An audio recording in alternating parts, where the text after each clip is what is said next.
All right, welcome back, folks. It's a beautiful Sunday afternoon here in Northwest Louisiana. I'm hopeful wherever you are, the weather finds you good. This is lecture 5B, so it's the advanced lecture based around the notion of strategically valuable resources. And the text in chapter 4 that we looked at in 5A was titled Managing Firm Resources. I thought the chapter was sort of a potpourri of different things, but it was a little bit short, actually, of the notion of managing firm resources. I thought it was good in defining terms, but this lecture is titled Sustainability of Superior Performance Through Strategically Valuable Resources. If you go to slide 2, we're going to be really talking about the leadership of strategy, the ongoing leadership of strategy. And the sort of the modern view in the strategy field now is the essence of the leadership of strategy is fighting to have your sources of competitive advantage be and stay sustainable with a slate of strategically valuable resources. And as I mentioned to you, this came into the literature in the early 90s. It took, as is usual, when things start in academia and not in industry or the major strategy consulting firms, they sort of percolate for a decade, and finally a company notices that contribution, it sort of gains traction, and then the theory finds its way in practice. And that's where we are with the notion of valuable strategic resources. If we go to slide 3, there's 3 major conditions, actually 2 major conditions and a caveat for sustaining superior performance.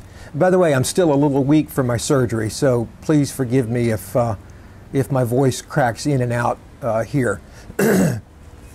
And this comes, by the way, down at the bottom, Dr. Pankaj Ghemawat of Harvard. He is now at one of the leading universities in Europe, called Sustaining Superior Performance Commitments and Capabilities. And there's 3 conditions for sustaining superior performance, assuming the established firm has gotten there to superior performance. One is what he calls scarcity value, fancy academic phrase for basically uniqueness. And think of Flower Country USA from week 1, when we really took a look at how unique that strategy was in the industry at the time.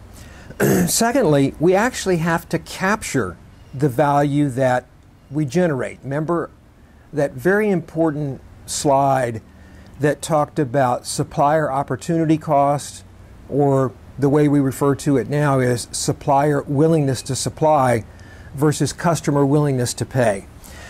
So we're trying to drive a wedge through those two, and if we create the value, we had better capture the value. I've seen over the years, in my 25 years in consulting, very many elegant strategies. On paper, they look very, very good, but the firm allowed itself to pay too much for its inputs to its suppliers, and then it didn't charge what the market would bear from customers. So almost overnight it created the value, but then did not capture the value.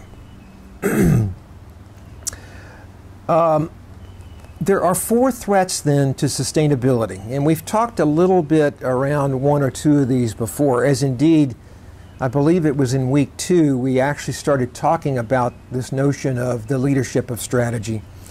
But there's 4 threats to sustainability. 1, imitation. 2, substitution.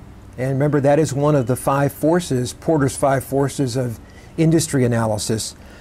Interesting phenomenon called hold up, and then also interesting called slack. So 4 threats to the sustainability. And let's go to slide 4. Imitation. The best way to see imitation is how me as a firm, let's say Lego, that we're going to be applying our learning to, can impede or hold off firms imitating us. First, it's best to have private information, where we basically have a situation where no one can carry this very private information out of the firm. Let's say an executive search firm comes and hires a key talent away from the firm. We want to have private information so it prevents that. And you remember in Chapter 4, they talked about tangible versus intangible resources.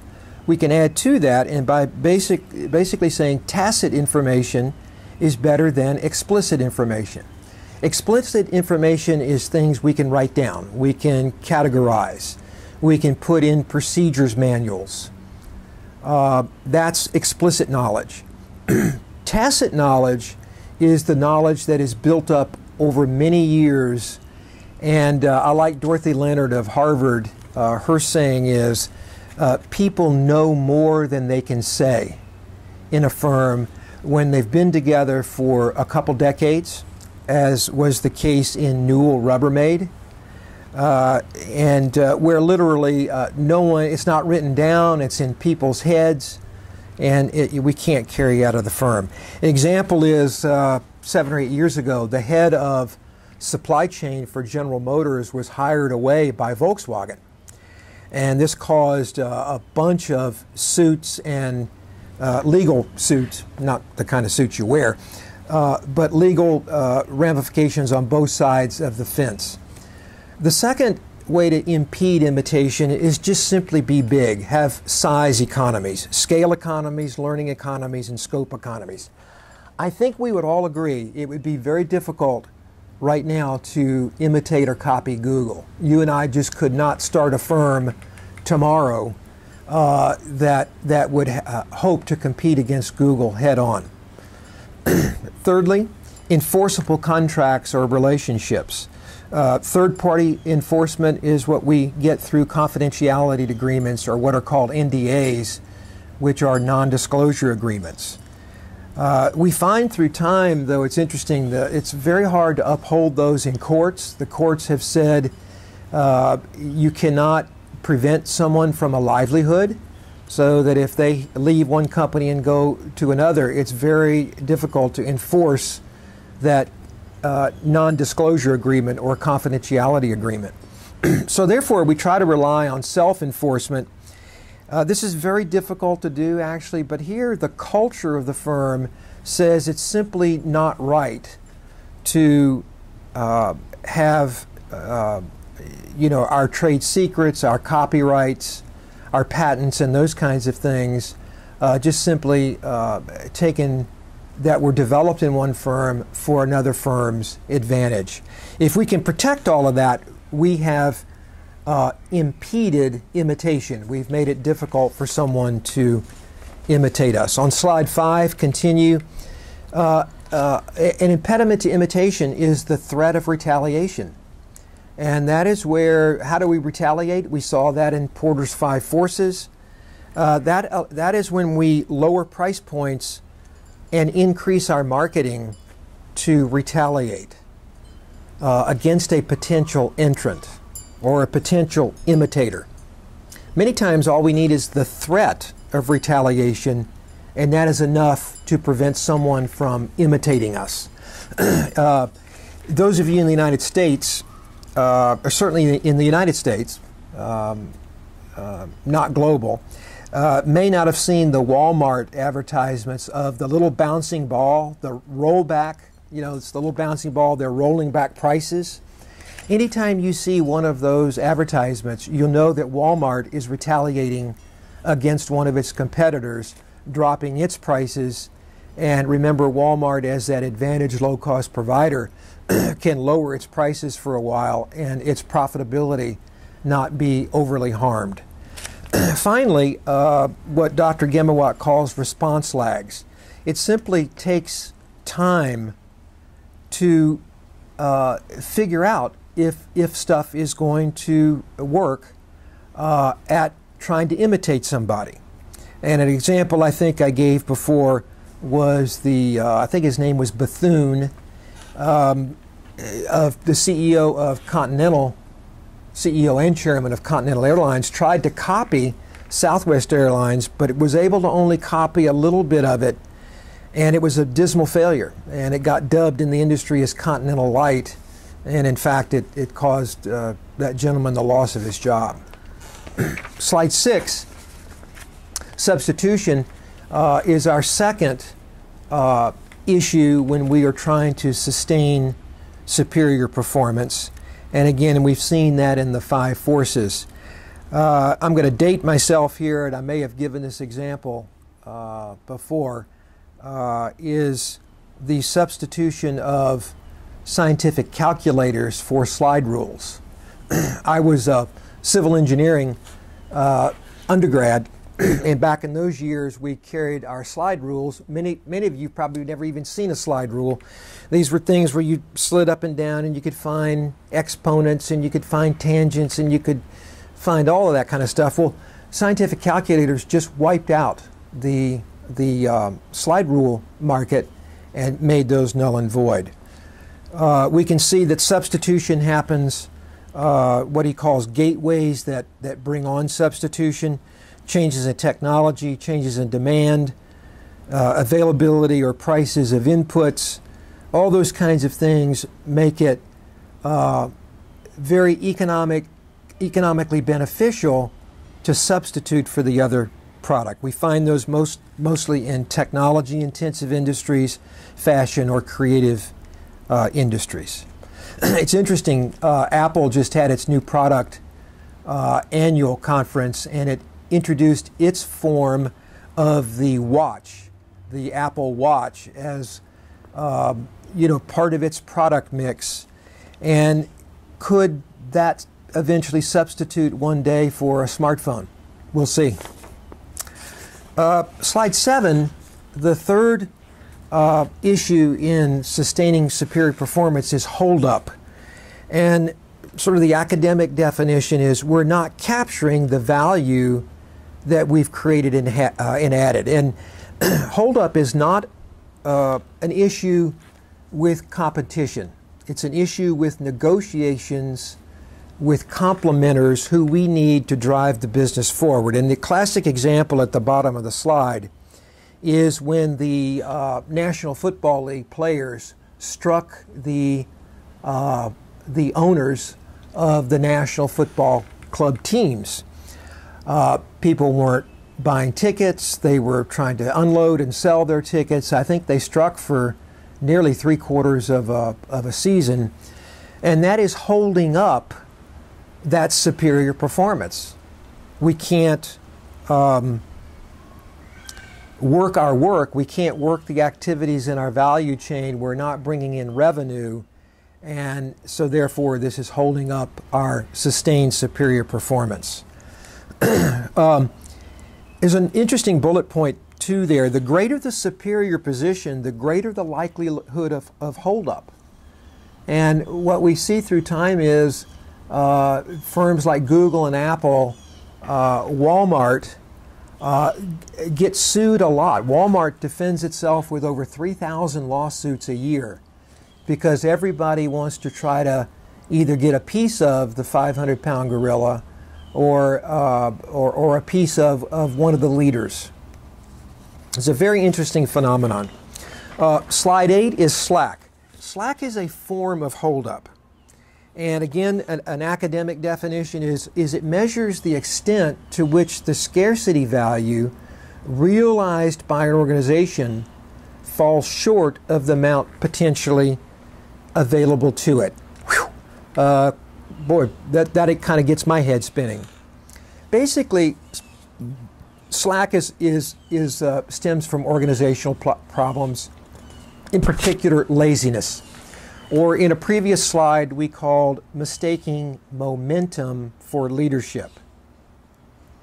So the second bullet point, if there's a high potential for scarcity value, in other words, we're creating a lot of value through our uniqueness, but we've got a far-flung enterprise, geographic enterprise, so there's high monitoring costs. Think of General Electric in its corporate headquarters monitoring the performance of global businesses. So if there's a potential for high scarcity value, the potential for capturing a lot of value, but we've got very high monitoring costs, then there's a potential for slack. And I'm not saying everybody is lazy. This is just borne out by academic research. It says that we have the high potential for loss and drops in productivity.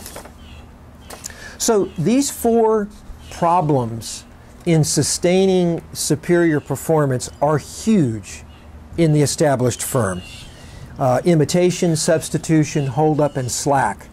If a given firm is plagued by all of those, we can show through time the firm will fall off the PPF if it's not on it, and it will have a series of huge issues.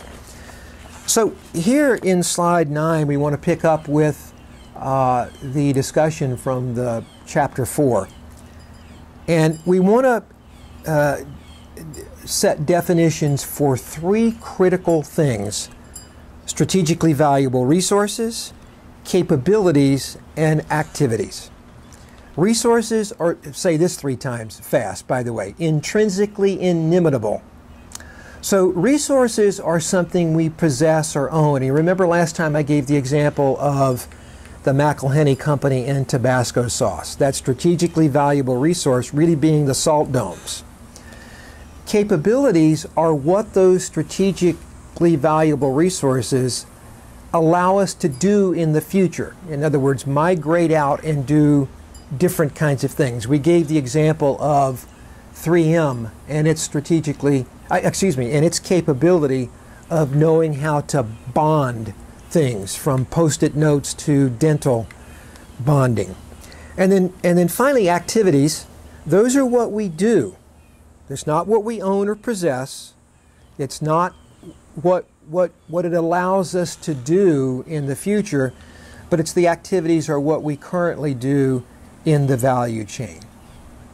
And the notice is for sort of the hat trick, the bar from hockey, all 3 are required and 1 or 2 makes it incomplete. We need all 3 to guarantee sustainable superior performance into the future.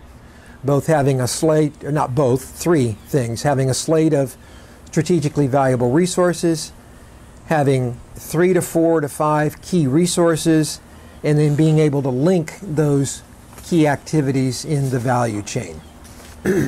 Now, there's 2 ways to build sustainable competitive advantage.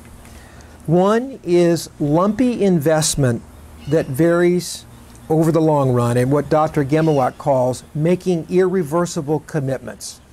I used to say in speeches a couple years ago that show me a firm that has not made some irreversible commitments in its business, and I'll show you a firm that doesn't really have a strategy or a strategy framework. We've got to be able to commit. So irreversible commitments, though, are those things that put us in a ball game and have us stay in that ball game for quite some time. And then we've got incremental shorter-term investments, and those are investments in our activities in the value chain, and those are based on commitments to resources. So slide 11, then those strategically valuable resources, slightly different view from Cynthia Montgomery and David Collis in a famous Harvard Business Review article called Competing on Resources. Those resources also allow us to do our activities in the value chain cheaper or better than rivals. Again, to review a strategically valuable resource, review from Chapter 4 can be physical assets, prime locations, intangible assets, a strong brand, which can lead to capabilities, a great manufacturing process. This again comes from the article by Dr. Montgomery and Dr. Collis, and it extends a little bit what we discussed in Chapter 4. A resource is strategically valuable if it passes 5 tests. By the way, it has to pass all 5 tests. It's hard to copy. it depreciates slowly. In other words, once we make that irreversible commitment, it takes a long time for that commitment or that investment to depreciate. The example I like to give is the human resources resource in General Electric. Its human resources department is a strategically valuable resource. GE spends $1 billion a year on training and development for its people, and by making that investment, think about that, over 15 years we've made an investment of $15 billion training and developing our people. That depreciates very slowly. The value is controlled by our company. Remember, go back to our chart. Value is not a loose concept. We can measure it as the difference between supplier willingness to supply and customer willingness to pay. It's not easily substituted, and it's better than a competitor's similar resource. We have from 3 to 7, in my 25 years in active strategy consulting, usually I would find, and my teams would find, no more than 3 to 7 true strategically valuable resources in a firm. And you're going to want to assess whether Lego has any strategically valuable resources. So let's talk about this notion of irreversibility. When we make commitments, it's not just the dollar amount that we're investing. It's the irreversibility of it. And there's 3 economic indicators of irreversibility. One is sunk cost. And if you haven't had Economics 705 yet, don't worry. This creates what we call lock-in. We make capital expenditure in a couple $50 million manufacturing plants. We are now in this opportunity. That's not reversible. Ladies and gentlemen, we're in the ballgame. Kind of the opposite are opportunity costs. That concept in general creates lockout. Not investing in an opportunity can be the same commitment as investing can. In other words, if we rationally choose not to pursue an opportunity, that is a commitment just like making that opportunity. It may be 10 years from now before that opportunity comes back again, obviously in a different form, so opportunity costs create lockout. And then finally, time lag, we've seen that. Time is required to get learning that the original business case for what we wanted to do is sound. You may not know but one of my favorite examples in discussing is the Nestle company. Have you ever seen their Nespresso coffee machine? You know, you get the little canisters of different kinds of coffee. You put them in, you slam it, you push a button, you get a cup of coffee. That actually was 30 years in development. That idea for that machine was way ahead of the contributing technologies, plural, that was required to make that product a whole product. Ladies and gentlemen, I would say that that's a time lag, that they made a definite, irreversible commitment. And in that type of a strategic initiative, we like to refer to that as a marathon and not a sprint. You notice I'm getting a little fidgety here. My back is getting a little sore. So as we close out this lecture, how then can commitments, and especially irreversible commitments, lead to sustainable superior performance? Well, they allow us to stake out participation in key opportunities and retard imitation. So it allows us to clearly stake out a position on the PPF, kind of give you a review, a quick and dirty review of the course, a clear position on the PPF with a activity set that is linked, fleshed out with a superior business model that has a slate of, let's say, at least 5 strategically valuable resources. Thus, that allows us to employ that fight strategy, which is lowering prices and increasing marketing expenditure to continue to impede any imitation. When do these commitments not necessarily lead to sustainable superior performance? And that is when there's a lot of uncertainty involved. And that's when we have critical issues around what we call learn to burn ratios. And if you look at the formula on slide 14, the numerator, now again, those of you who are not mathematically inclined like me, I have to kind of think about this. So the numerator is the rate of learning if the initiative is a plum or a lemon being good, a lemon being bad, divided by the denominator being the rate of incurring sunk or opportunity cost in pursuing the initiative. So think about this. If the numerator is low, the rate of learning that the initiative is going to be a plum or a lemon is very long. In other words, the rate of learning is low. We try some things, we just can't get a grasp. And the rate of incurring sunken opportunity cost in the initiative is high. So low divided by high equals a very low number, right? In this hypothetical formula, a low number is very bad. The opposite of that is very good. Where we have a very high rate of learning, boy, I mean, within 4 months, we know if this thing is going to be a plum or a lemon, and we're able to incur very little sunk or opportunity cost.